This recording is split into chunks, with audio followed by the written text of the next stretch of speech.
روزے کی حالت میں آنکھ میں اگر سرما وغیرہ لگایا تو اس کا شرعی حکم کیا ہے؟ یا آنکھ میں دوا ڈالی تو کیا روزہ ٹوٹ جائے گا؟ اس کا شرعی حکم کیا ہے؟ اس کی تفصیل۔ روزے کی حالت میں دن میں سرما لگانا روزے کی حالت میں جائز ہے، اس سے روزے پر کوئی اثر نہیں پڑتا، روزہ نہیں ٹوٹتا۔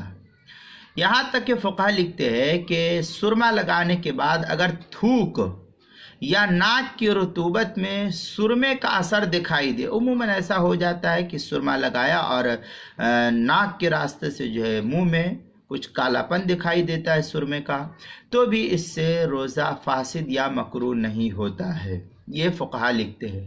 چنانچہ کیا نام ہے، فتاوی شام وغیرہ کے اندر ہے، او اکتحلا او احتجما وان وجد طعمه فی حلقه لم یفطر، یہ اس طریقے کی عبارت در مختار مع رد المحتار کے اندر نقل کی ہے، دوسری جلد 395 صفحہ HM سعید کراچی کا جو چھپا ہوا نسخہ ہے اس کے اندر۔ دوسرے یہ کہ اگر روزے کے دوران کسی کی آنکھ میں شدید درد ہو گیا یا کوئی پریشانی لاحق ہو گئی تو آنکھ میں دوا ڈال لیا اس نے، تو آنکھ میں دوائی ڈالنے یا آنکھ میں دوائی لگانے کی ضرورت کسی کو پڑی تو دوائی لگائی یا آنکھ میں دوا ٹپکا دی، تو دوا ڈالنا یا دوا ٹپکانا آنکھوں میں، یہ بھی دوائی ڈالنا یا لگانا جائز ہے، اس سے بھی روزہ فاسد نہیں ہوتا۔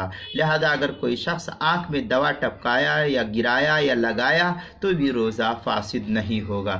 چنانچہ تاتار خانیہ وغیرہ کے اندر ہے، جو پرانا چھپا ہوا نسخہ ادارت القرآن کراچی پاکستان کا چھپا ہوا، اس کے اندر ہے او اکتحل او اقتر بشیء من الدواء فی عینہ لا یفسد الصوم، یہ اس طریقے کی عبارت فتاوی تاتار خانیہ دوسری جلد صفحہ 366 پر اس کو نقل کیا ہے، آپ وہاں اس مسئلے کی تفصیل دیکھ سکتے ہیں۔ اور اردو کتاب روزے کے مسائل کا انسائکلوپیڈیا، اس کے صفحہ 27 عنوان ہے آنکھ، اس میں بھی آپ دیکھ سکتے ہیں۔